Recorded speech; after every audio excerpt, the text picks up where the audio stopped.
Hey friends, we're back, and for the next few episodes, we're taking it way into left field. Instead of Korean-style eats, we're plunging into some of Seoul's best Italian food, and going even further out on a limb by stacking it up against some top-notch Italian cuisine from Philadelphia. John's hometown, our city of residence until just recently, and a place that's been deeply connected to Italian culture for ages. It's the random food battle you never knew you needed, and it's gonna be tasty, tasty, tasty. So amidst all the funky, glorious flavors and bits of Seoul history we usually cover, why Italian food?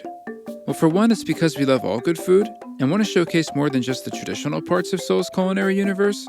Two, because I really want an excuse to talk about good old Philadelphia, a city with undeniable Italian-American cred and a place I've been missing acutely since we moved across the world to Seoul this past spring.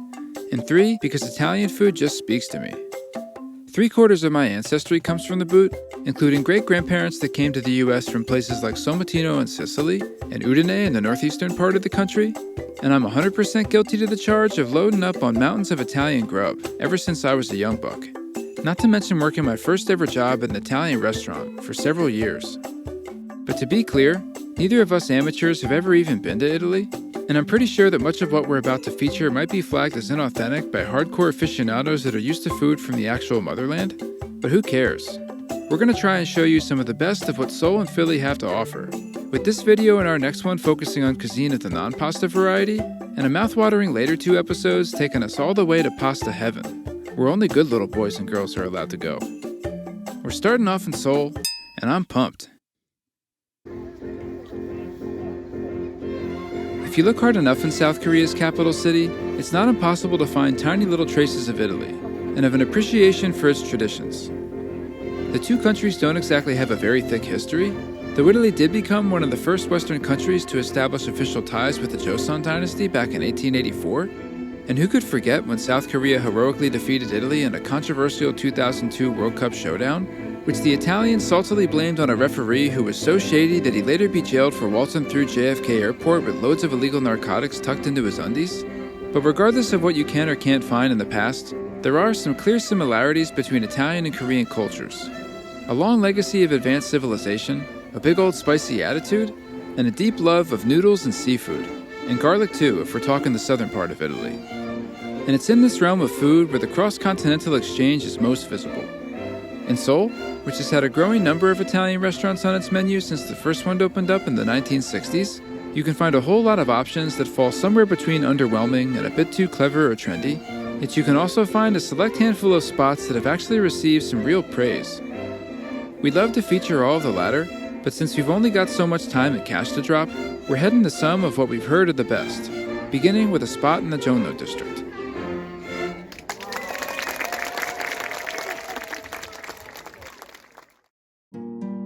Hidden in a traditional hanok among the quiet, narrow alleyways just east of Gyeongbokgung Palace, the first destination on our list is Iterije, a spot known for drawing inspiration from the flavors of Venice, Verona, and other parts of Italy's Veneto region. It's helmed by a chef that spent time cooking, studying, and eating his way through that same area, and over time it's captured a following thanks to its fresh food-forward approach. We're here for a light lunch, and since we've heard the quality of the seafood is apparently no joke, that's what we're starting with. 먼저 광어 카르파치오입니다. 피스타치오, 올리브, 파슬리, 올리브 오일과 섬세한 크림 소스가 조심스럽게 살짝 올라가 있는데요. 이거 진짜 맛있어요. 신선한 생선은 가벼우면서도 살이 많고 아주 깨끗한 맛으로 허브향과 아삭거리는 식감이 풍부하고도 짭짤한 이 음식을 아름답게 빛내줍니다. 이어지는 음식은 타임 페스토와 토마토가 살짝 들어간 오븐에 구운 관자인데요. 양에 비해서 좀 비싸다 싶기도 했지만 크게 신경이 안 쓰이는 게 자연스러운 신선함이 어나더 레벨이거든요.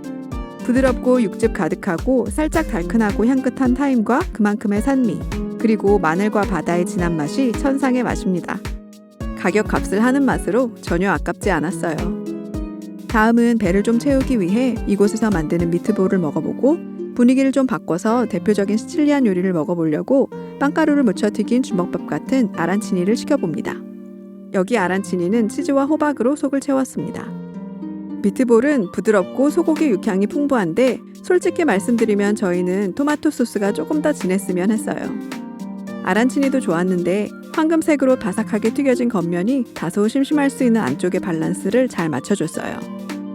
마지막으로 티라미수 먹어보는데요.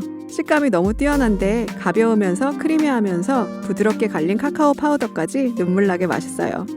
좀 까타를 부려보자면 강한 단맛을 잡아줄 커피 맛이 조금 더 진했으면 싶긴 했어요. 그래도 진짜 홈런은 확실해요. 장내 홈런이라도요.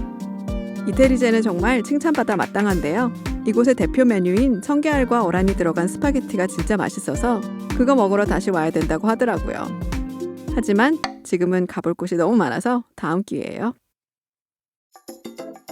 Next, we're over in trendy Cheongdam, a neighborhood that many come to get their chic on. And just steps from the infamous Cheongdam Fashion Street is Pairing Room, a sleek-looking restaurant launched in 2016 by the husband and wife team of An Kyung-do and Kim Joo-young. The main theme here is Italian-style offerings with a big assist from quality Korean ingredients, and we've heard some dang good things. Up first is their Earl Grey Caprese, put together with fresh mozzarella, a pesto made from the wonderful herb mugwort, Earl Grey tea marinated cherry tomatoes, and a glug of EVO and balsamic vinegar. The pesto has a dark herby kick, the fruity sweet acidity and notes of flowery bergamot score some major points, and the quality of every ingredient from the olive oil on up is more attractive than even that big old hunk Bryce Harper. To chase that, out comes a hefty mamma jamma. Abalone risotto, made with heavy cream, a touch of herbs and spices, and on the side, another pesto, specially put together using a house-made soy sauce. It's thick, nutty, toasty, and creamy. The sliced abalone has a perfect subtle chewiness, and this pesto, you gotta be shitting me. The amount of salty, woody umami and raw garlic attitude coming through on this is astounding. The smallest little bit enhances the dish beautifully, and if you go hard enough, it'll take your ass right up to the top floor, where there's an unforgettable mouth party going on. Batting third is a pasta dish. And sorry to be lame, but that means we're only showing you a glimpse right now and saving the review for our pasta portion of this series. But now that we've taken a decent bite out of Pairing Room's super special menu, we want to scoot over to Philly for a bit. Though don't fret, because we still got plenty of thrilling soul spots ahead.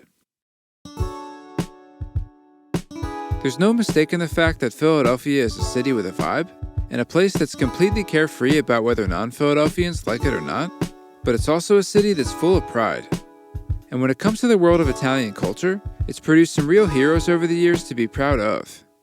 Valiant Parmesan-loving prize fighters of both real and fictional origins, epically famous performers like Frankie Avalon and tenor/actor Mario Lanza, one of the biggest megastars to break out in the USA right after World War II, and some legends that bring so much passion to the Philly table that you can only assume they're Italian. This place also happens to have the second largest Italian-American population of all US cities, and traces its Italian roots all the way back to those that either began trickling in from the northern part of the homeland in the late 1700s, or those arriving mostly from the southern part many years later. And along with a rich history full of hardship and triumph, those roots keep one particular thing alive today that serves Philly and its people especially well: a tradition and a pursuit of wonderful food. You can taste it in the cheeses and butcher shop meats, the pizza and tomato pie, the pastries, the innumerable goodies you can find in the historic Italian market area clustered around South 9th Street. And though you won't necessarily find a lot of recipes and dishes that fully replicate the exact flavors of today's Italy, that's not the point and it's not the goal. Italian-American cuisine has a heart of its own, and Philadelphia is hands down one of the very best places to get to know it. To kick things off here, we're shuffling over to the intersection of 10th and Catherine, close to the heart of the market area we just mentioned, and we're heading to a restaurant that's one of the most visible bricks in this city's Italian foundation, Dante and Luigi's, which also happens to be a longtime beloved Philly stop of Joe Biden. Let's get at it, Joey. 1899년부터 굳건하게 자리를 지켜왔고 근처에 있는 랄프의 이탈리안 레스토랑과 누가 더 오래됐는지 경쟁하는 단테 앤 루이지스는 미국에서 가장 오래된 이탈리아 식당 3곳 중 하나인 것만은 분명하고요. 오랜 세월 동안 많은 변화를 경험해왔습니다. 초창기에는 새로 이주해온 이민자들에게 위층의 방을 숙소로 제공하기도 했던 곳인데 거의 한 세기를 넘어서 1980년대에는 이 지역 마피아 보스 리틀 니키 스카르포의 아들을 암살하려는 악명 높은 시도가 있었던 곳이기도 합니다. 하지만 오랜 역사와 격조 있는 분위기에 사장님인 코니와 마이클 러루사의 애정과 정성이 듬뿍 들어간 이곳의 특기, 가정식 요리까지 더하면 이곳이 왜 필라델피아에서 빼놓을 수 없는 식당인지 쉽게 알 수 있습니다. 저희 친한 친구이며 음식에 있어서 언제나 신뢰할 수 있는 우리 밥 친구 제니와 함께 하는데요. 예전에 찍었던 막걸리와 보쌈 편에서도 에미상을 받을 만한 훌륭한 역할을 했었죠. 오늘도 군침 돌게 하는 맛돌이들의 공격을 받아낼 준비가 됐습니다. 우선 맛있는 신선한 빵과 올리브 오일, 반죽을 입혀 튀기고 모짜렐라와 리코타 치즈로 속을 채운 가지 롤라티니, 프로슈토, 샐러리, 계란, 그리고 프로볼론, 페코리노 로마노 치즈로 속을 채운 후 굽고 토마토 그레이비에 졸인 전통적인 송아지 튀김인 송아지 브라졸이 나옵니다. 가지는 맛있게 채즙 가득하고 부드럽고 브라졸은 정말 특이하면서도 편안한 맛이었는데요. 부드럽고 가볍게 부서지는 식감에 섬세하게 감칠맛 나는 고기, 계란과 프로슈토에서 나오는 짭짤하고도 깊은 맛, 그리고 로마노와 프로볼론 치즈의 콤보까지 정말 특별하고 신기한 마법 같았어요. 그 후로 몰려오는 메인 메뉴들 볼게요. 전보새우, 조개, 그리고 여러 종류의 야생버섯이 들어간 마리나라 크림소스 리조또, 베이컨, 포토벨로 버섯, 프로볼론, 버팔로 모짜렐라가 얹어진 폭차 포모도로는 걸쭉하고 큼직한 덩어리에 쨍한 맛의 토마토 소스가 들어가고요. 오늘의 스페셜 메뉴인 간소고기와 돼지고기로 속을 채운 피망 요리는 존에게 아주 특별한 추억을 떠올리게 했는데요. 승모 할머니께서 이 음식을 아주 끝내주게 잘 만드셨다네요. 모든 음식들이 놀랍게도 심플한데요. 리조또는 저희가 페어링룸에서 먹어봤던 것보다 좀 더 고소하고 식감이 좋았던 것 같고요. 풍성한 양의 크림과 신선한 해물은 적당한 신맛과 잘 어우러지고 다양한 종류의 진하고 우디한 버섯이 아름답게 마무리해줍니다. 쌉쌀하고도 단맛이 나는 피망은 아주 부드럽고 가볍게 소금간이 돼 있는데 고기 양이 아주 풍성하고 육즙 가득히 입안에서 녹아버리고요. 너무 맛있는 토마토 그레이비는 묵직한 바디감과 쨍한 맛을 만들어줍니다. 그리고 이 큼직하고도 너무 부드러운 폭찹은 진짜 작품이에요. 아름답게 불에 그을린 데다 베이컨의 스모키함, 날카로운 맛의 프로볼론, 거기에 포토벨로 버섯과 완벽한 포모도로 소스가 밸런스를 완벽의 경지로 맞춰줍니다. 무슨 짐승처럼 테이블을 두드리고 난리 났네요, 저희. 이제 엄청나다는 디저트를 추천받아서 시켜봤는데요. 전통적인 리코타 치즈케이크로 2가지 종류의 리코타와 아마레또, 레몬 껍질, 그리고 초콜릿과 체리가 살짝 들어갔어요.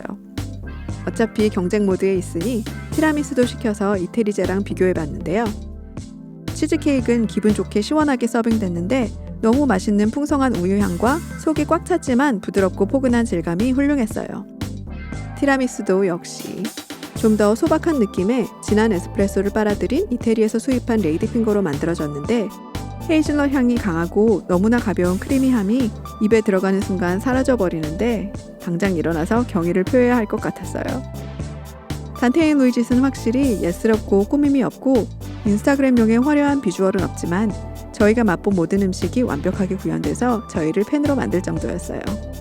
정성 가득하면서 로맨틱하고 맛있는 음식을 찾고 계시다면 꼭 들러보세요. 근데 잠시만요. 아직 필라델피아와 서울에 엄청난 음식들이 다음 영상에 기다리고 있지만 지금 당장 뭔가 단 걸 꼭 먹어야겠어서요. 필라델피아에는 몇 군데 전설적인 이탈리안 제과점이 있는데요. 100년이 넘는 역사를 지닌 터미니 브라더스 베이커리는 훌륭한 맛의 여러 종류의 섬세한 빵, 과자들을 만들어내고요. 이스그로 페이스트리는 1904년까지 거슬러 올라가는 역사를 지니고 있는 곳으로 필라델피아에 오신다면 꼭 들러서 맛봐야 할 곳들이에요. 퀄리티 끝장나는 먹자마자 미소가 지어지는 카놀리, 매혹적이고 바삭한 식감의 역사 깊은 특별한 맛돌이들, 헤이즐넛, 마살라 와인, 초콜릿이 들어간 시칠리안 스타일 무화과 바 등 나열하자면 끝이 없고요.